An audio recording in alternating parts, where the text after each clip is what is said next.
Welcome to the Ringmasters Podcast, Chicago's most trusted source to educate, guide, and give you tips and advice for choosing and purchasing the right diamonds, custom engagement rings, and wedding bands.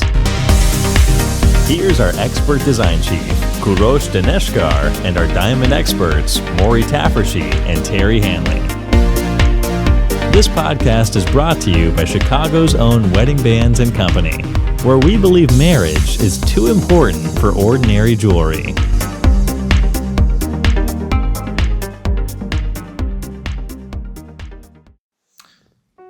Hello, another episode of Ringmaster here with Terry and Maury. Today episode is about how to pick your jeweler, and there is a lot of question when you come to buying a jewelry.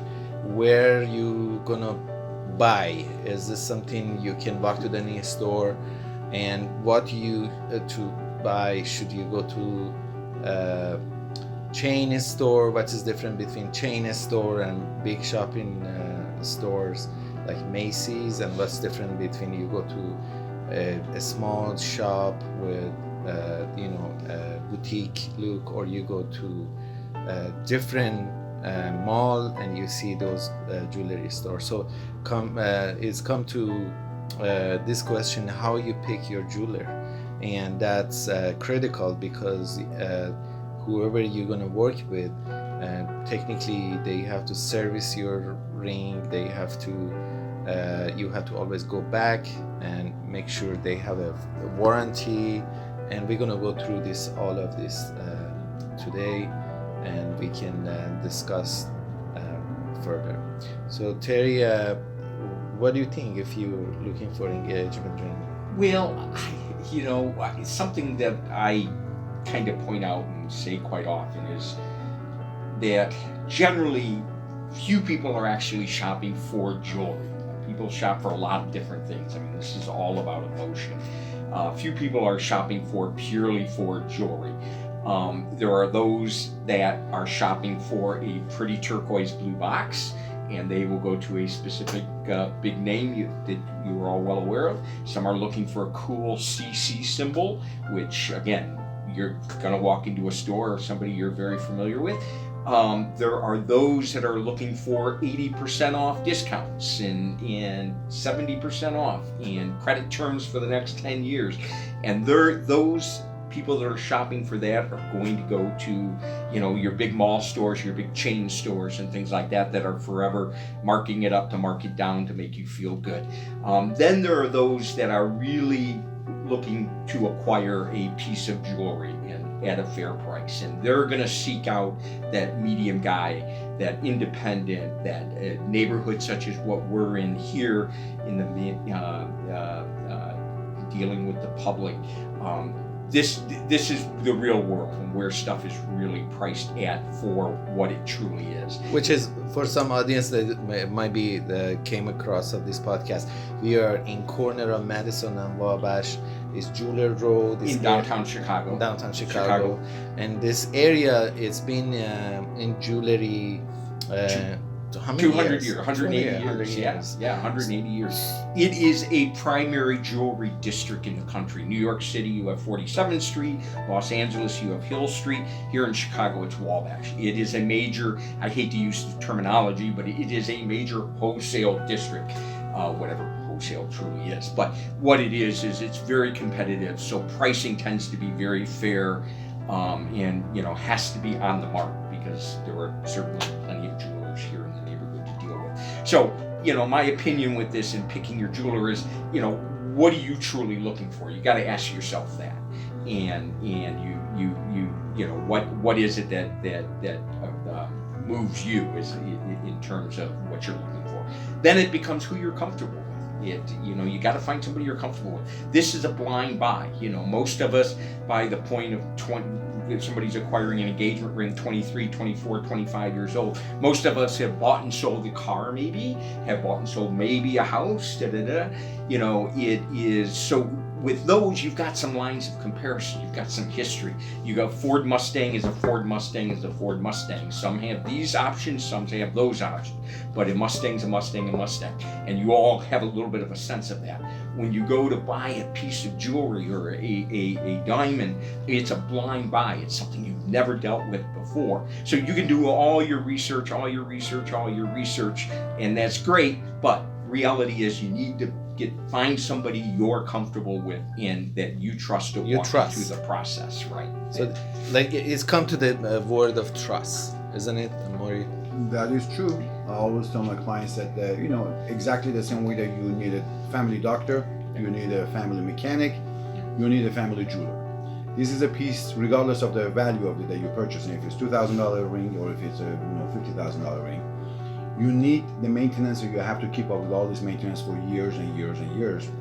And for that matter, you need somebody that you can rely on and trust, that all the time that you say, okay, this is what happened. Or for the future needs of jewelry. Because it's not the only piece of jewelry that you're going to purchase for life. The same as cars, same as houses. You always have your specific agent. If you like that person for the rest of your life, you're going to buy, even if it's for investment or if it's your personal use, you're going to use that agent, as in your house agent, your real estate agent. So I've had clients, they ask me, why should I buy it from you? Because we're in a district of jewelry in Chicago. Right across the street is another 50 or 100 jewelers. And they specifically say it in my face. I said, why should I buy it from you? So I'm being honest with them. I say, because there's only one Maury in Chicago. So you cannot find the second Maury. Well, that's as a joke. But the second one is I always tell them that you can go read our reviews. You can read the whole company reviews. We've been here for 22 years, and I've been with the company for 15 years. And just go read it. You're gonna be the judgment of yourself. That that's the whole idea. That if you come back 2 years from now or 5 years from now, I'm still here. Yeah. And you can rely on me. This is a piece you might, if you buy it from online or somewhere else, that you think you're getting a $500 or $1,000 cheaper value, but then you're never going to get a service because you come back next year or 2 years from now, the whole place is gone. Yes. Then what are you going to do? So exactly, if you look at statistic in U.S. Business, 90% of businesses, they close in first, second year. I mean, people, they have idea, I'm going to open this business. It's so easy. And they go and they pay, open a company, they never continue, or they continue and they're not going to get any. Then from these 10%, they're going to be 50%, they're going to close after 5 years. You see it today, a lot of restaurants, they open, a lot of places open. We see a lot of people, they come to jewelry business and they close. Then after that, after those remaining, after you pass the 5 years, there are certain company, they continue legacy to 20 years, which is a mark, I think is very great for a company path to show how they treat the customer. I don't want to say you're not going to give opportunity to people that just started, but I want to say, if you want to do the easiest way, that's Maury mentioned, the easiest way you see what is their record. So if they have a great record for many years and they're not claiming, if you go, always look in the company information on City Hall, and you can see there is company they just opened 2 years ago or 3 years ago. When you go to their website, they claiming we are in business 20 years. And then if you read it or say, we have a 20 years experience combined, and what that mean, that's misrepresentation. Yeah. They're saying, I was in the business 5 years, and my jeweler was 5 years, and my wife is 2 years, and we combine it. If we do that among us here, my friends, we're at about 100 years, so we have plenty. Truly, close to. So, I don't want to be biased about ourselves. So we are 20 years in business, and you have to work with people 20 years in business. I want to say this is one of the things it can help you to work with. And other thing we want to say, most we're going to talk about buying an engagement and diamond in this podcast, but there are time in your life you want to buy a piece of jewelry like Terry mentioned. It's going to be a $200-$300. It's for Valentine's Day. It's something you better to go off of those places. You can buy it in chain. But when you buy an engagement ring with thousands of dollar investment and you want to get an amazing service and future service, not like everybody gonna be nice to you when they want to get your money. What is gonna happen after they give you money? So I can say versus chain store versus boutiques and small shops, I always gonna say for engagement ring it's better to be on the small shops or independent. Independent. Same difference. Yes. Yeah. And then one other thing for people that are in suburb. So if you're in suburb, let's say somebody is in Naperville. How many jewelry in Naperville? 100,000 people they live, 120,000 people they live in Naperville, and currently there are probably 10 jewelers in there, and they are all scattered around the Naperville. And most of them, 100% of them, they come to Chicago to buy diamond, to buy their needs, and they do that commute and they have to make money for that going back and forth. So if you're in suburb, if you come to Chicago, you have 150 jewelers to work in 2 blocks, to go at least pick 10 of them or 5 of them, and then from that 5 you're gonna have a meeting with 3 of them. So this way you're gonna have more options. So that's that. It is one of the things we can talk about between chain and a small independent shop. So Terry, what is engagement ring specialist? Well, I think an engagement ring specialist is somebody that does do that. I mean, again, you can walk into a big chain store and there'll be a sales clerk, behind the counter that's been doing this for the last 6 months since he got out of school until he finds his next job, and their knowledge of it is what the corporation, pushes down their throat to spit out. And it's they're having a real sense of the industry and sense of the diamond market and depth within those markets, I think is important. I think that's the person that's going to walk you through and lead you through this process and give you some real insight as to what it is you're truly buying, whether it be from the price standpoint or the beauty standpoint or the technical standpoint. But it's somebody with some experience. So it is somebody that has some knowledge and experience within it. Again, down here in this neighborhood where we do business, I mean, the majority of our business is engagement rings. I mean, it is what we do. As much as we try to diversify that as much as we can, it's still 90% of our business. And so we have to accommodate that market. So our selection of mountings when we walk through the door is not just 1 or 2 set stones or not just 20. I mean, we're talking a wide variety, probably 100 and some pieces on display, and then additional in the backups inventory in the safes. And, this is what we do. And the selection becomes incredible. And as well as the availability of diamonds and what we have available in the market that we have on hand is incredible and unusual.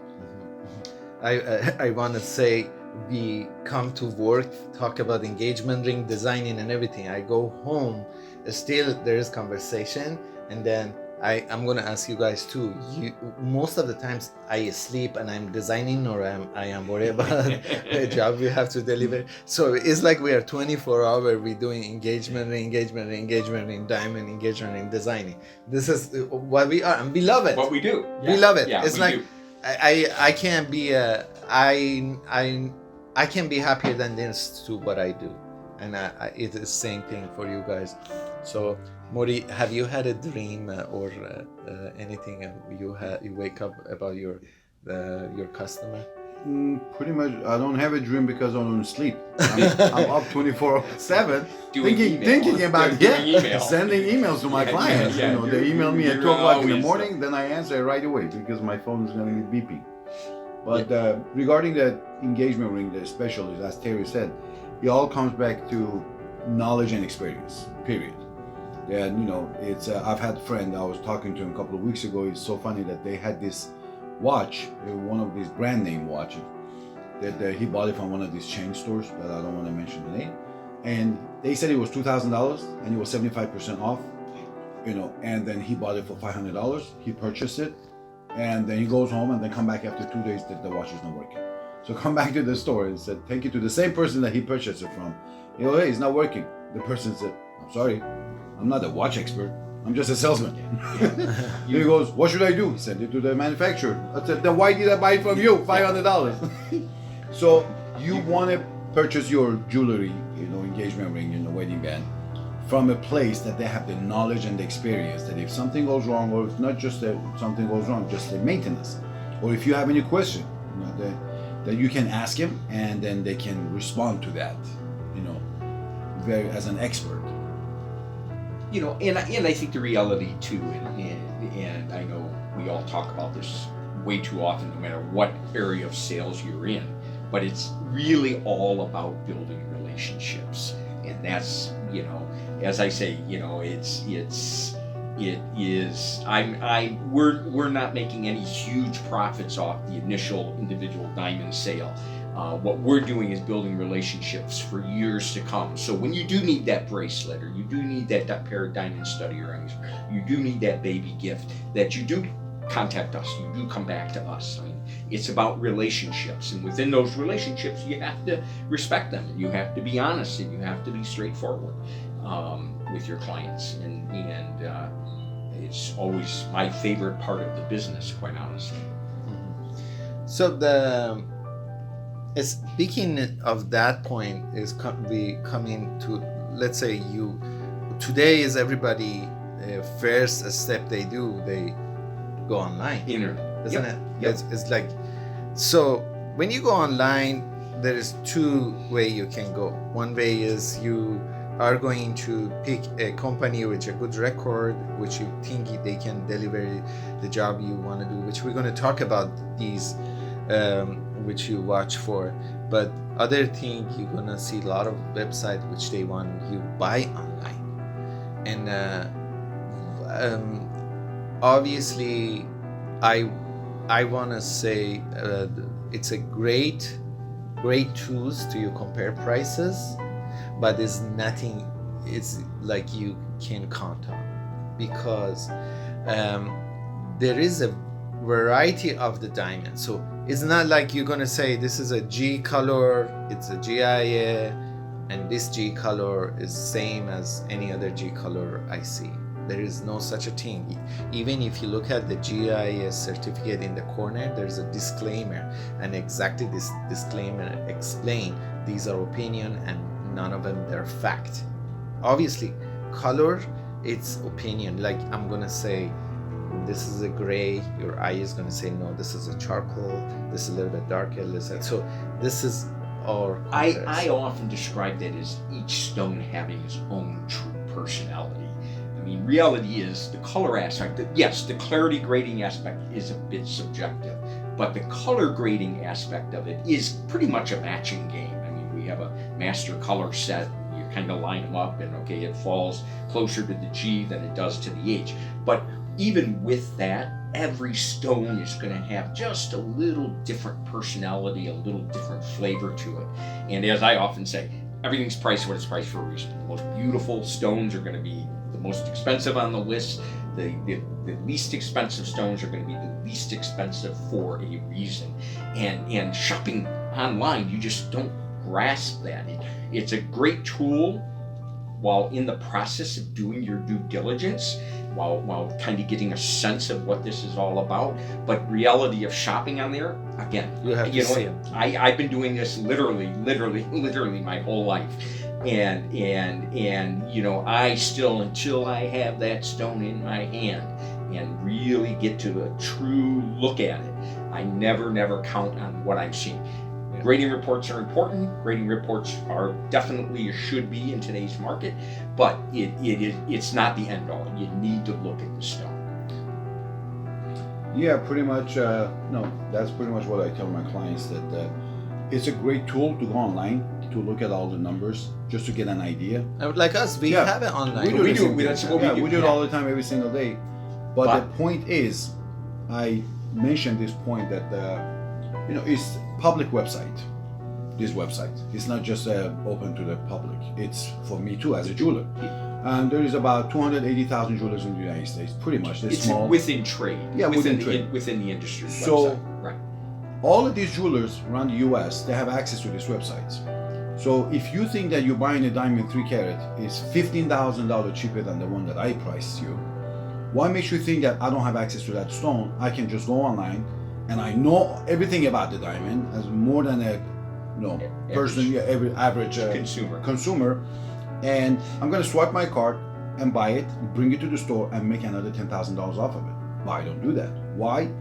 Because you cannot find a jeweler, a single jeweler in the United States, a reputable jeweler, I would say, that we all do have vendors, all of us. None of us has a mine in Africa. We all have vendors. So we do trust our vendors for the last 30, 40 years that we've been working with them. But still, it has nothing to do with the trust. That's just the nature of business. That if my vendor, we're purchasing pretty much every month or every 2 months, large number, let's say $2 million. My vendor is not going to call me and say, Maury, I'm sending you 50 stones. Okay, send me a check for $500,000. It doesn't work like that. No. We have to sit down and see the stones. He's going to show us, either we go there or he's going to come over here. He's going to show us 200 stones, and then we're going to pick 20 that we like based on our clientele base and our market. Then we're going to write him a check. That's how it works. Yeah. And that's It has- true wholesale. That's Yeah. true wholesale. And this is a jeweler and between jeweler and jeweler. Jeweler. People who have experience in diamonds. Right. So it has nothing to do with the trust, that I don't trust my guy, that, hey, if he send me 50 stones, I'm not gonna, I should give him a check. No, it doesn't work like that. Yeah. So it's the same way in the diamond business, online. So that's why I say all the time. So to back up you guys, I want to say that, let's say same example, you're looking for a G color, which, by the way, we're gonna have a session about the color clarity, and one of the reason we just jump in here to say the color of the diamond before any knowledge and talk about it, because this information 4C pretty much is everywhere. Like everybody knows 4C, and is not, we want to bring the things are different and a different perspective of shopping a diamond, and discuss something you cannot get it online.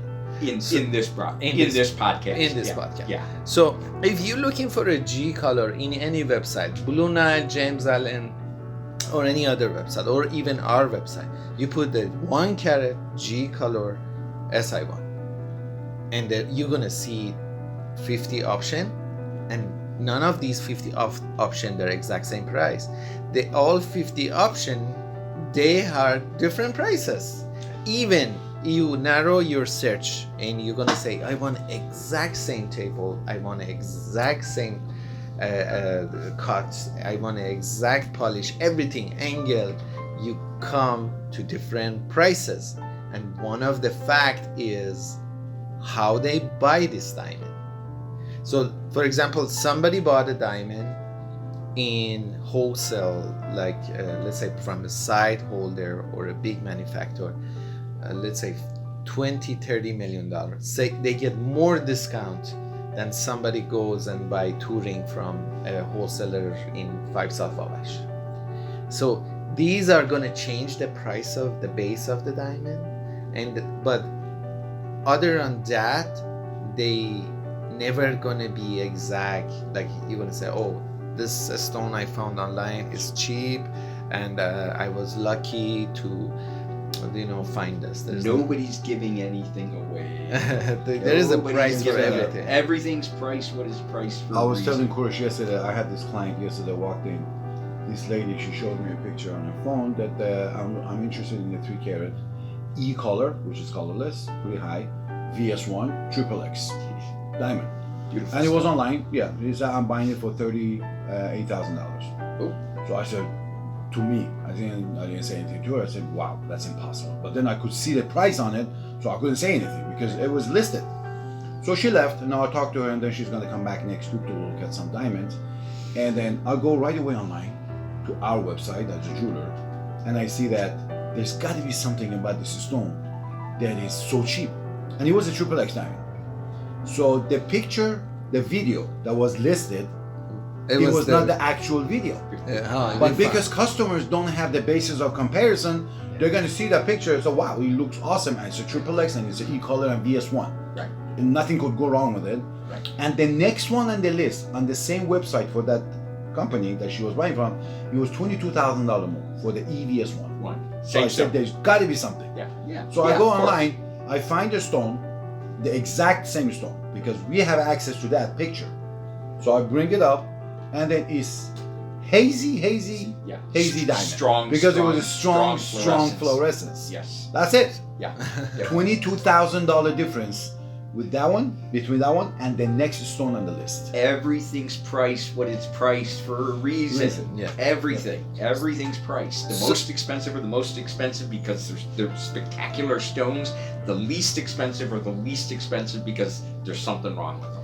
But we come to the point like right now, I want to say about, let's say you are, I want to also make this point, if you are middle of a countryside, which you don't come to the city, you don't have access, there's no jeweler, and then you go online, so that's a great tool. Again, if you want to spend less than $4,000, it's not going to hurt, it's fine.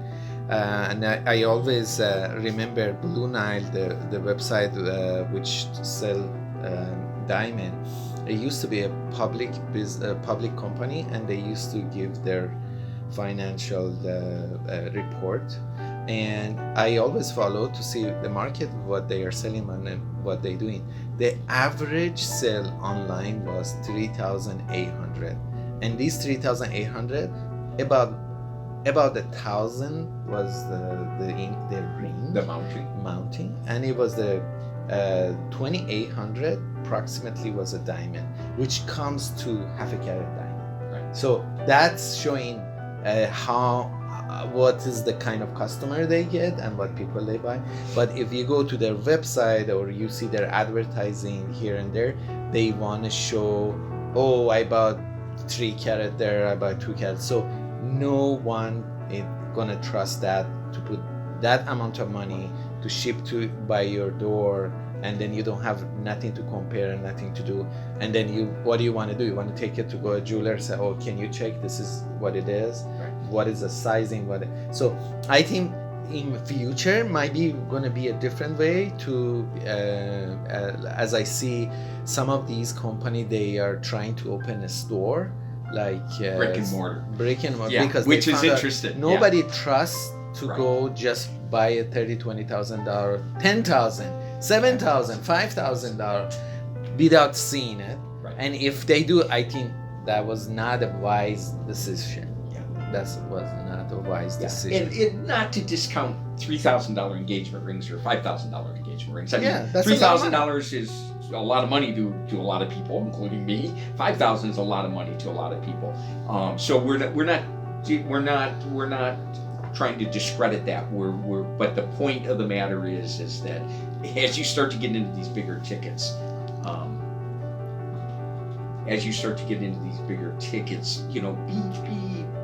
be smart about it.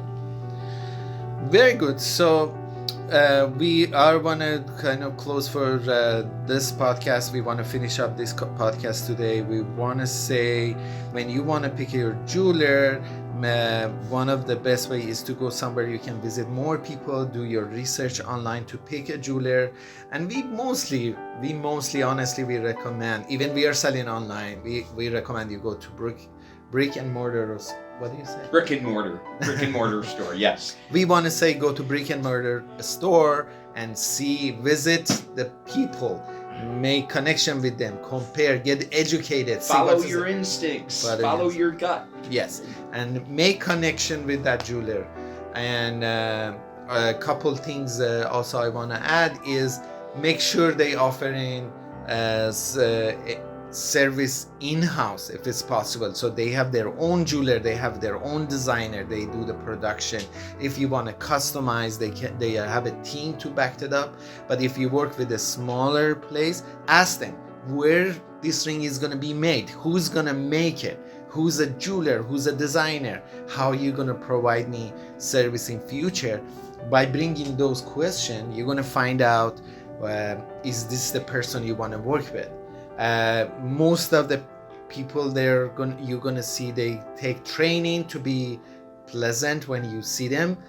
That's a first sign. But if you in the first beginning you not make that connection, so that's so obvious to go to the next person. And then find out about the services, where they make ring, how they do it. If you want a customization, they can do it. If you want a designer opinion, what they can do. And as also we mentioned, and these are I'm sure you check in always, is check different websites for review. Some company, they might be spend more money advertising just in platform like Yelp, and some people they don't, they just gonna be on Google. Some people they make sure that you check Better Business Bureau, how long they were a member, what is their record, if they have any review. Today is very odd to see anybody leave a review on Better Business Bureau, because the way they set up their review is very intelligent. They check the person, they go across the internet to make sure this person who's leaving a review is actually legitimate. Is legitimate.